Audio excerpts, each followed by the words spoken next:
Hello, fellow patriots. It's another cold Saturday in the angry Oregonian studio. But my anger helps keep me warm. What am I angry about today? Well, one of my things I hate the most in life is hypocrisy. I, despite the narrative, spend probably a 20-to-1 ratio watching liberal media sources more than I do Fox News. All these haters that like to group us into a category, oh, you guys are Fox News junkies. I rarely watch Fox News. I watch a couple of individual personalities that we won't name right now, but I rarely watch anything that comes straight out of Fox News. But I do watch a lot of CNN. And the hypocrisy makes me cringe, and it makes me angry. I'm watching the coverage of Hong Kong protests. I want to review this video and give my thoughts on it, but let me preface it by saying I want to make it very clear that in my humble opinion, obviously I don't know the whole situation, but from what I see and what I know, I back the Hong Kong protesters. I think they're very brave. We do protesting here, and it's nothing like what they have to do. Sometimes they are literally putting their lives on the line to stand out there and protest. And apparently it's been since the Tiananmen Square days, since they've had a major protest on the mainland in China. And I agree with the basis of their protests. We've been dealing with shenanigans over COVID here for the better part of 2.5 years. And now they've instituted the zero COVID policy. But I've seen coverage of doors being welded. I saw the massive fire that took lives that are all products of the zero COVID policy. So I have much respect and admiration for these people that are willing to stand out there and put themselves on the line and fight against tyranny. That being said, my concern isn't with the protesters themselves. My concern is with domestic media and how they are handling this story. We'll watch this video and review it as it goes along, and you'll know why this has made me so angry. The protests even spilling into the Capitol. They're chanting that they don't want COVID tests. They want freedom. They want many people freedom. are also holding white Sound papers familiar? in their hands, which is a sign of solidarity against censorship. Oh, and their solidarity against censorship. That sounds familiar too. Shout to be unsealed. And some even break down into tears. A man with a loudspeaker shouts, "We always support the Communist Party, but we want democracy and freedom." Okay, let's break that down for a minute. Now, always support the Communist Party.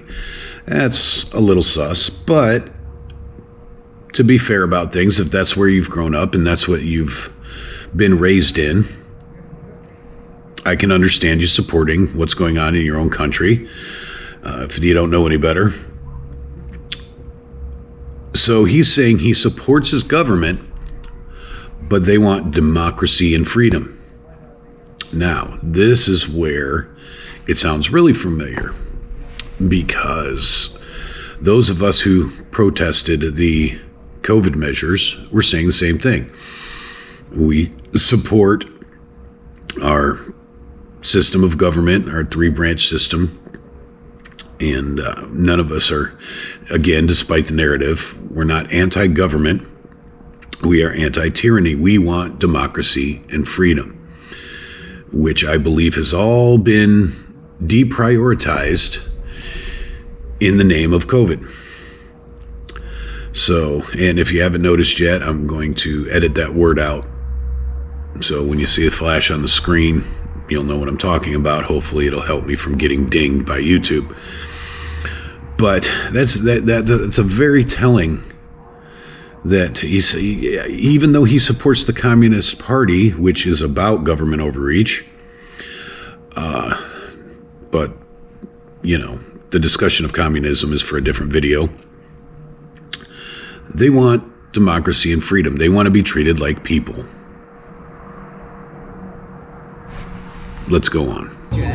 I asked a protester how he was feeling. Overwhelmed, he said.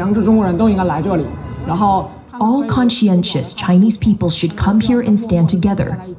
I said, you realize there's a risk being here. Of course there is, he responded. And if we just Like I said, some of those people are actually risking their health, safety, and maybe their lives by being out there. Pushing the protesters back. And then comes in the government police. We are not your enemy. We are in this together. These are unbelievable scenes in China where public criticism of the party can lead to prison. But is it unbelievable? She just said, these are unbelievable scenes in China. Other than the larger presence of uniformed police officers there, this is a scene that has been playing out in America for over 2 years because of this subject, longer than that over politics. The reason it's unbelievable is because China has gotten away with government overreach way more than they do here in America. But to me, not so unbelievable. Time, or even worse.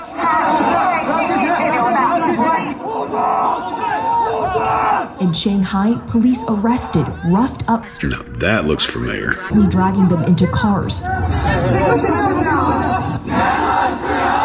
No protests of this scale demanding political reforms have been seen since the Tiananmen pro-democracy protests in 1989 that led to a massacre of unarmed protesters. 1989. Okay, there's the number I was looking for. These demonstrators know what they're risking, but they're determined to make their voices heard.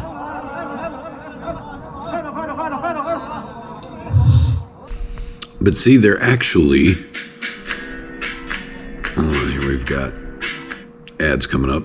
They're actually protesting something that's worth protesting. There's going to be lefties out there that say, oh, if you're in support of them, why do you hate us for doing what we're doing? Because they've got a real issue. They've got a real problem. And they have a real reason for being out there and doing what they're doing. They're not just making things up willy-nilly and saying we're going to protest about it. This is a serious, serious issue that's costing people their lives. Innocent people that aren't doing anything to deserve it or to earn it or to cause it to happen. These are just people trying to live their day-to-day lives, and they're dying because of what the government's doing. So there's the difference. All right, let's see if this ad's over. We'll keep going. Skip ads.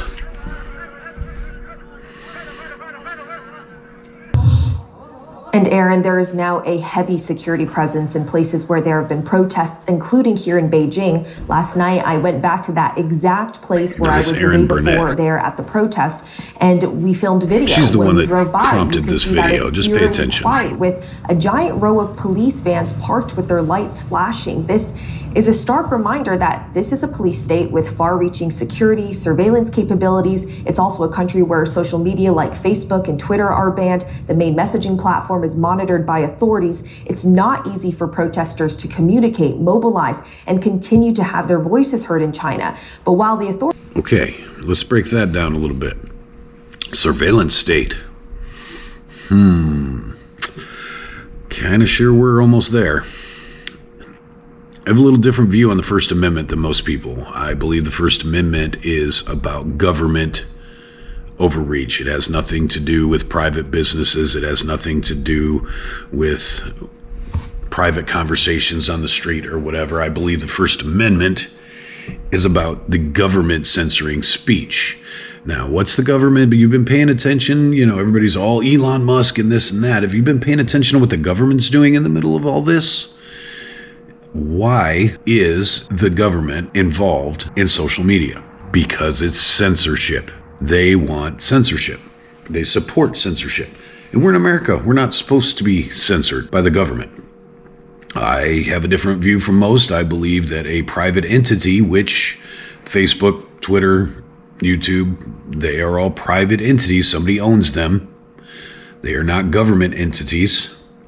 And they have the right to say what's allowed and what's not allowed on their platforms. If you don't like it, you go somewhere else or start your own. That's called free enterprise. But the government stepping in, that's a whole different issue. It seems to me like they're pushing towards state-run social media eventually. And that is exactly what the First Amendment protects us against. So there's another likeness between us and China right now. Anyways, we'll go on. The authorities, they can snuff out evidence within China of what's happened here. That anger, well, it's not going away. Incredible. All right. Thank you so much. Selena Wang, as you can see, in Beijing and was at the protest there this weekend.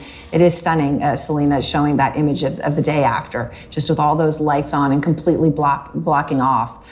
I want to go now to Yanjun Huang, who's a senior fellow for global health at the Council on Foreign Relations. This is where it gets interesting when you get into the China's commentary environmental part. health crisis and its challenge to the Chinese state, along with Ian Bremmer, the president and founder of the Eurasia Group and the author of The Power of Crisis. So, Ian, you know, it is really amazing seeing Selena there on the streets, right, amidst protesters.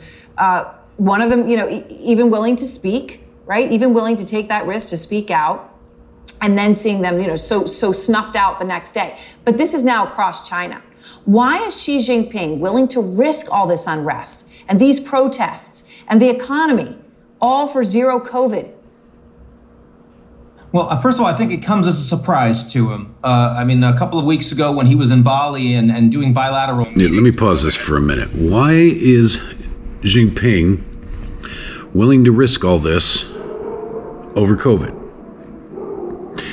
Isn't that what we've been saying about our government for the last 2 years? More similarities. Meetings with other heads of state. He wasn't talking about zero COVID. He wasn't expressing a lot of concern about it.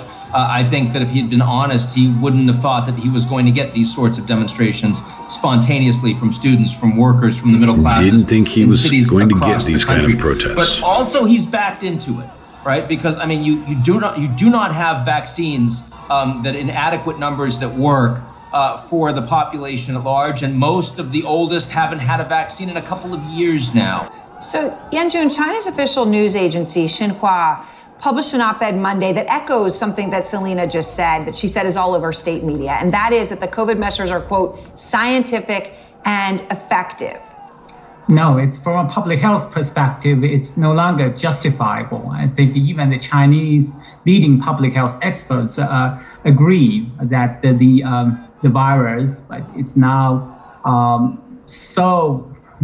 it's in terms of virulence has been much less severe than the original strain. So from a public health perspective, measures are no longer needed. I think that's what we've been saying for quite some time. But if you watch this Erin Burnett, watch her tone. Watch how she flips the script. The whole story started supporting the protesters, but then somebody caught it and somebody said, wait a minute, we don't want that happening over here. We better change the narrative real quick, fast, in a hurry. So pay attention to her attitude throughout this. What will the Chinese government do? What will Xi Jinping do if the protests don't stop? Yeah, certainly. I mean, this is the exact opposite of the message that Xi Jinping wants domestically as well as around the world. The last time you and I talked about China on air, it was about Hu Jintao and how Xi Jinping was displaying such extraordinary capacity to basically stifle and emasculate the former president of the country. Wait, stifle and emasculate the former president of the country. Ooh, getting into more similarities, are we? Demonstrations, some of which are even calling for his ouster. There's no chance he's going to allow that to persist for weeks on end. I think there'll be carrot and stick. There'll be some local officials that will be removed for poor implementation. Look at this guy. He seems excited about this. Be loosening in the way that zero COVID is actually laid out and policed. compared to what we've seen over the past weeks and months. But there's also going to be a clear crackdown against further demonstrations, especially those that have an overt political message to them. I can't imagine they would allow that to continue. Yeah, right. Some of those chants, right? They included words of freedom, democracy. Some even mentioning Xi Jinping himself, right? Others more specifically about COVID itself. Andrew, one question that I have and just can't get my head around They mention those awful words of freedom and democracy. Of locking down a country of more than 1 billion people for 3 years, essentially, which is what he has successfully done. Why couldn't he just mandate the vaccine for everybody, especially the elderly population?